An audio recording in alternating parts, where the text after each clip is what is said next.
Have you ever worked hard, but nothing changed? Maybe you sent dozens of job applications and heard nothing back. Maybe you launched a small business and watched the days pass with 0 customers. You start to wonder if success is just for lucky people, the ones in the right place at the right time, the ones who never struggle like you do. You repeat the same actions. You hope for a miracle, but the miracle never comes. Here's what you need to know. Luck is not random, and this is the story of one woman who lost everything she had, her business, her savings, even her home, only to discover a simple truth that changed her fortune forever. What happened next was not magic. It was earned. It's not your fault you feel this way. When effort doesn't bring results, anyone would start doubting themselves. You're not lazy, you're not broken. This feeling of being stuck is real, and millions feel it every single day.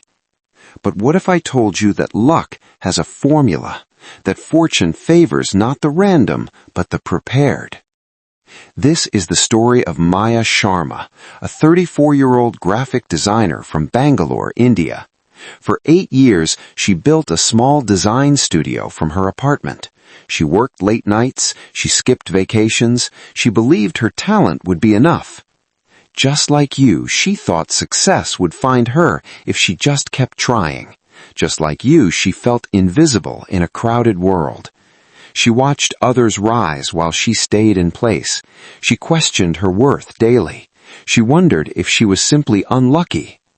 Little did Maya know, everything was about to change, not because of a lucky break, but because of one decision she made at her absolute lowest point, a decision that had nothing to do with chance. Maya's studio occupied the corner of her 1-bedroom apartment, a second-hand desk, a laptop held together with tape, 3 plants she forgot to water. Her clients were mostly small local shops, tea stalls needing menu designs, tailors wanting business cards. She charged 3,000 rupees per project. Sometimes they paid, sometimes they disappeared. By month's end, she often had less than 5,000 rupees left after rent and food. She ate the same lentil soup for dinner 4 nights a week. She wore the same 3 outfits on client calls, hoping they wouldn't notice. Her savings account held 27,000 rupees, a number she checked every night before sleep, watching it shrink. She had tried everything. She posted daily on social media, she lowered her prices, she offered free work for testimonials. Nothing created momentum. Her family in Delhi called every Sunday. "When will you get a real job?" her father would ask gently. She would force a smile into the phone. "Soon, Papa, things are looking up." But inside, shame burned hot. She felt like a failure, not because she lacked talent. Her designs were beautiful, but because the world seemed blind to her work. One Tuesday in March, everything collapsed. Her biggest client, 20% of her income, canceled their contract without warning. The same day, her laptop died completely. The repair shop said it would cost 15,000 rupees to fix, more than half were savings. That evening, sitting on her floor surrounded by sketchbooks, she opened her bank app. 27,000 rupees minus 15,000 for repairs left 12,000. Rent was due in 10 days. She cried silently so neighbors wouldn't hear. She thought about returning to her parents' home, admitting defeat, becoming the cautionary tale her relatives whispered about at weddings. This was rock bottom. Not dramatic, not cinematic, just quiet despair in a small apartment with dying plants and an empty wallet. The moment when giving up felt like the only logical choice. 3 days after her laptop died, Maya visited the public library to use their computers. She sat at a dusty terminal, researching cheap laptop options she couldn't afford. While waiting for a page to load, she noticed an old business book left on the chair beside her, The Prepared Mind by Dr. Elena Vance. She almost ignored it, but something made her open it. The first chapter began with a simple statement. Luck is not an event. Luck is a skill built through consistent preparation. Maya read that sentence 3 times. The author explained a study of self-made millionaires. Researchers expected to find extraordinary intelligence or rare opportunities. Instead, they found something else. These people created luck by positioning themselves in the path of opportunity daily. They didn't wait for chance. They built systems that increased their odds of being in the right place when opportunity appeared. One entrepreneur described it simply: I make 10 genuine connections every day. Not to sell, just to understand needs. After 6 months, opportunities find me. Maya's hands trembled slightly. This was different from everything she'd heard. No manifest your dreams, no think positive, just a mechanical truth: increase your exposure to possibility through daily action. She read about a photographer who visited one new location every morning for a year. On day 287, a film director happened to be shooting nearby and hired her on the spot. People called it luck, but she had positioned herself in 286 other places first. The book described 3 components of earned luck: visibility, showing up consistently; value, improving your craft daily; and volume, increasing touch points with potential opportunities. At first, Maya didn't believe it would work for her. She was broke. She had no network. She felt invisible. What could she possibly do? But that evening, walking home past street vendors setting up their carts, she noticed something. Each vendor stood in the same spot every day. Rain or shine, people knew where to find them. Their consistency created reliability, and reliability created customers. A thought formed. What if her problem wasn't talent or luck? What if her problem was invisibility? She had hidden in her apartment, hoping clients would magically appear online. But real connection happened in motion, in showing up. That night, with 12,000 rupees left and 10 days until rent, Maya made a decision. She would not wait for luck. She would build it. Starting tomorrow, she would take one small action every single day to increase her visibility. Not for 10 days, not for 30, for 90 days straight, no matter what. She didn't know it yet, but this simple commitment to show up daily when everything suggested she should hide would change everything. Day 1 felt foolish. Maya walked to a nearby cafe with her sketchbook. She approached 3 small business owners she saw working on laptops. She didn't sell, she simply asked about their challenges. One owner, a young woman running a handmade jewelry business, complained about her boring product photos. Maya offered to redesign her logo, free, just for practice. The woman agreed hesitantly. That night, Maya used the library computer to create 3 logo options. Her hands ached from the unfamiliar keyboard. She finished at 11 p.m. She felt a flicker of purpose, but also exhaustion. Day 7 tested her resolve. Rain poured all morning. She considered skipping, just one day, but she remembered her promise. She walked through the downpour to the market, hair soaked, shoes squelching. She approached a spice vendor whose stall sign was faded. She offered to design a new one on her phone. He laughed. "You think pretty letters sell turmeric?" She smiled. "No, but clear letters help customers find their best spices faster." He paused, nodded. She designed his sign right there on her phone's Notes app. He gave her a small bag of saffron as thanks. Not money, but dignity. Day 15 brought her first real setback. The jewelry business owner she helped on day 1 posted the new logo online. Comments poured in, mostly negative. "Too modern. Doesn't match your rustic style," wrote one. The owner messaged Maya, "I think we should go back to my old logo." Shame flooded Maya's chest. She had failed publicly. She spent that evening staring at her wall, wondering if she was fooling herself. This wasn't working. She was wasting precious energy. But then she remembered the book's words. The first 30 days build the habit. The next 30 build momentum. The final 30 create transformation. She had only completed half of phase 1.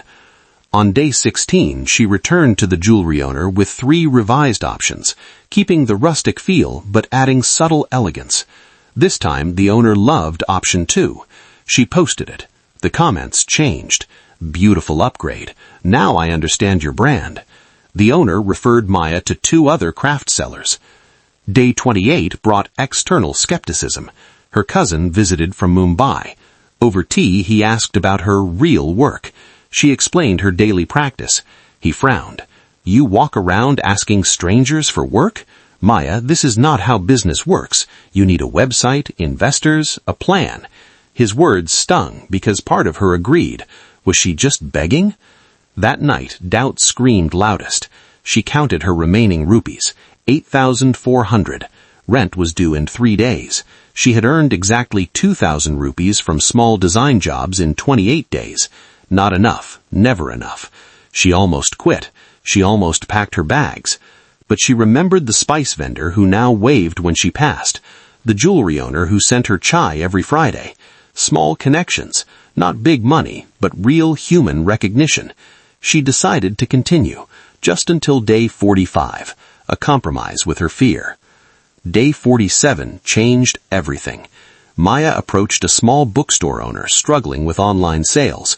She spent 20 minutes understanding his problem. That evening at the library, she didn't just design a social media graphic. She created a simple system, 3 posts per week showing hidden gems from his shelves, with short stories about each book. She showed him how to schedule them himself.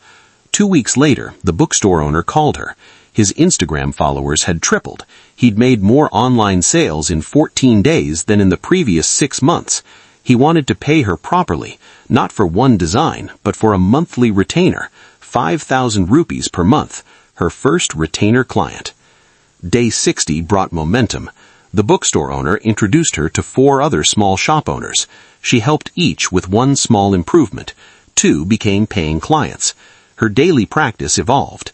10 genuine conversations per day.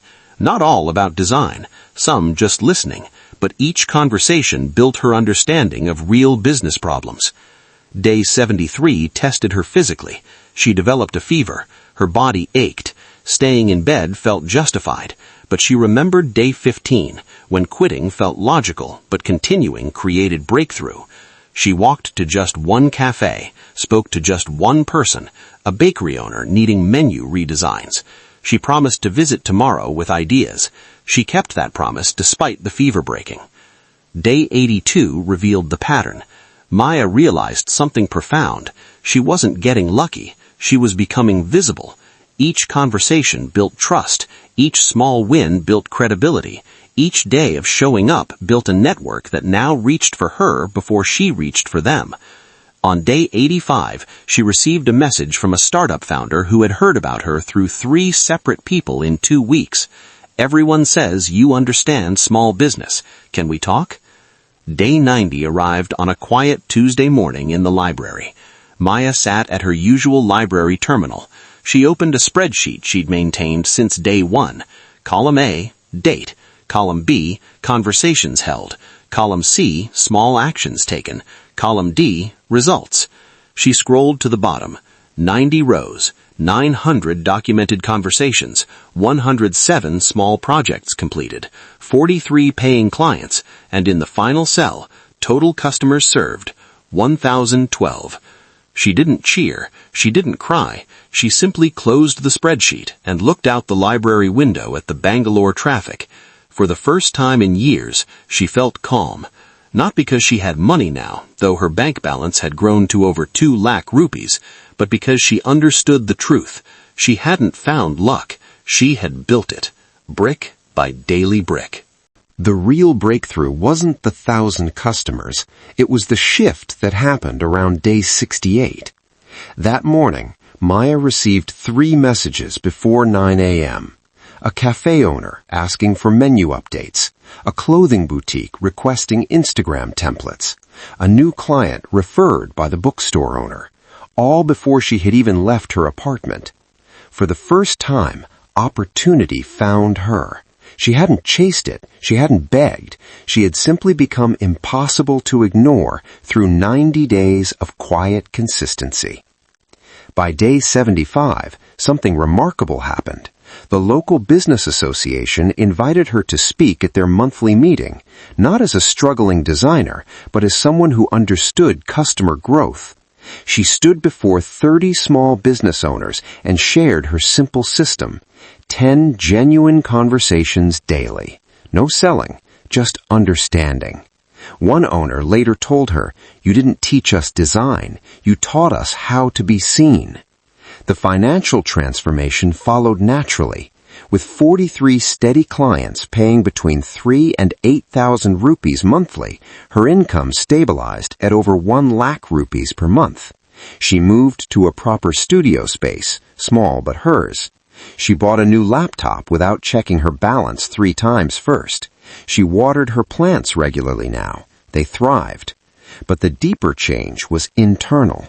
When a potential client rejected her proposal on day 84, she didn't spiral into shame.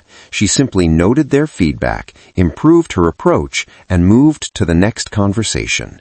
The rejection didn't define her worth because her worth was no longer tied to single outcomes. It was built into her daily practice. Her father called on a Sunday. "Your mother saw your photo in the local business magazine," he said, voice thick with emotion. "She showed everyone at the temple." Maya didn't correct him that it was a small community newsletter. She just said, "I'm doing okay, Papa." And for the first time, okay felt like abundance. The pivotal moment came on day 89. A venture capital firm contacted her. They were launching a program to support small business owners in Tier 2 Indian cities. They needed a design partner who understood grassroots commerce. They had heard about Maya through 5 different founders in 3 weeks.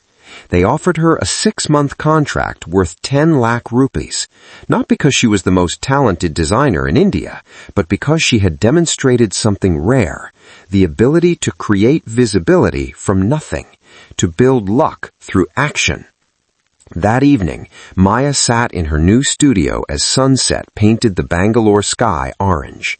She thought about day 1, the rain, the shame, the 12,000 rupees. She thought about day 15, the rejection that almost broke her. She thought about day 47, the first real win. It was like fog lifting after a long night. Everything became clear.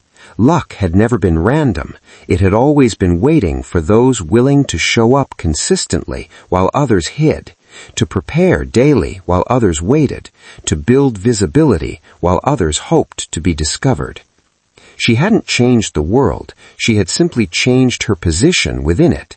And that small shift, showing up when it felt pointless, had altered her destiny completely. Today, 16 months after that first library visit, Maya runs a small creative agency with 4 employees. They specialize in helping micro-businesses build visual identity and customer connection. Her team works from a sunlit office near Cubbon Park. Plants thrive on every windowsill. Last quarter, they served over 800 small businesses across Karnataka. Maya personally still speaks with 10 business owners every Tuesday, her grounding day, to remember where she started. Financially, she earns enough to support her parents comfortably. She travels twice a year, not luxury resorts, but places that inspire her work. She sleeps through the night without checking her bank balance. The anxiety that once lived in her chest has quieted to a gentle hum of purpose. But the real transformation shows in smaller ways. When a potential client messages her feeling invisible, Maya replies within hours. She shares her day 1 story without polish. She emphasizes the struggle, not just the success, because she knows the struggle is where luck is built. Her clients don't just get designs, they get a system for being seen. She teaches them the same principle that saved her, visibility through consistent action. One bakery client started posting daily photos of their bread-making process. Within 4 months, their Instagram brought more customers than their physical location. They call it luck. Maya smiles. She knows better. Looking back, Maya realizes something important. The 90 days didn't magically create luck. They created evidence. Evidence that she could show up when afraid. Evidence that small actions compound. Evidence that preparation makes you ready when opportunity appears, which it always does eventually for those who remain visible. She still has difficult days. Projects fail. Clients leave. Competition grows. But now she understands. These aren't signs of bad luck. They're part of the process. The same process that built her success. She no longer fears setbacks because she knows how to rebuild through daily action, not dramatic gestures. Her story spread quietly through Bangalore's small business community, not through viral videos or paid ads, but through genuine referrals. The spice vendor told his supplier. The supplier told his daughter starting a clothing line. The daughter told her university friends. A network built on real value, not hype. Maya often tells her team, don't chase luck, chase consistency, chase preparation, chase visibility. Luck will find you there. She knows now that fortune isn't a lottery, it's a harvest, and harvests only come to those who plant seeds daily, even when the ground feels barren. Her life isn't perfect, but it's purposeful, and that, she has learned, is the truest form of good fortune. Now, here's what this means for you. You don't need a dramatic story to start building your own luck. You don't need money or connections or perfect timing. You just need one small action repeated consistently. Starting tomorrow, choose one thing, just one. 10 genuine conversations about your craft, 5 outreach messages to potential clients, 1 hour improving a skill others need, whatever fits your reality. Do it daily for 90 days, not because it guarantees success, but because it guarantees visibility, and visibility creates opportunity. Your current struggle isn't proof you're unlucky, it's preparation. Every rejection teaches you what people actually need. Every quiet day builds resilience for the busy ones ahead. Your failures aren't the end of your story, they're the foundation of your earned luck. I know waiting feels easier than acting. Hiding feels safer than showing up.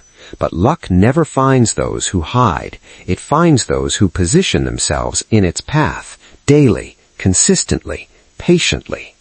Choose your action tonight. Write it down. Set a reminder. Tomorrow, do it even if you feel foolish. Day 2 will feel slightly less strange. Day 30 will feel like habit.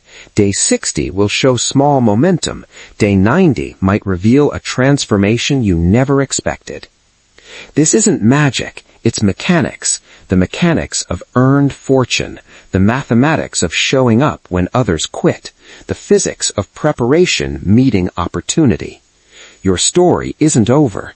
The chapter of struggle was necessary, but it doesn't define your ending. The next chapter begins with one decision, to build your luck instead of waiting for it. Start small. Start tomorrow. Start before you feel ready, because readiness comes through action, not before it. Every day you wait is a day lost, but also a day you can reclaim starting now. Your 1,000 customers, your breakthrough, your earned luck, it's not waiting to find you. It's waiting for you to become visible enough to receive it. Your story isn't over. This is just the beginning.